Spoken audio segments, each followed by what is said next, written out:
नमस्कार दर्शकों, मैं वीना कपिल ज्योतिष क्योरी चैनल पर आपका हार्दिक स्वागत करती हूँ। दर्शकों, अब तक हमने भावों के बारे में विस्तृत जानकारी प्राप्त करी।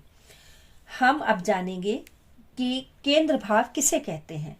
1, 4, 7 और 10 इन भावों को केंद्र भाव कहते हैं। इनमें जो राशियां स्थित होती हैं वे पूर्ण वली होती हैं। अब 5वां और 9वां भाव है, इनको त्रिकोण भी कहते हैं। कोई इसे लगन को भी त्रिकोण कहते हैं।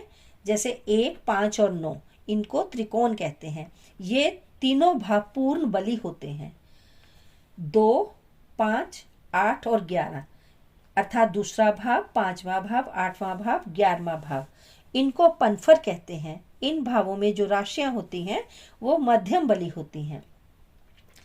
तीसरा, छठा, 9वां और 12वां इन भावों को अपोक्लिम कहा जाता है। इन भावों में आकर राशियां निर्बल हो जाती हैं।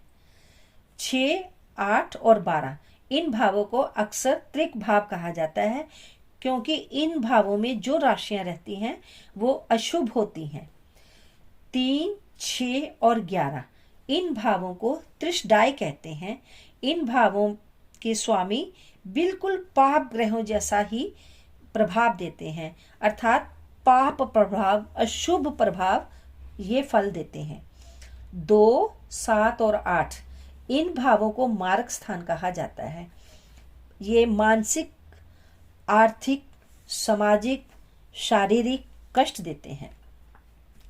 1, 4, 7 और 10 इन भावों को कंटक भी कहते हैं।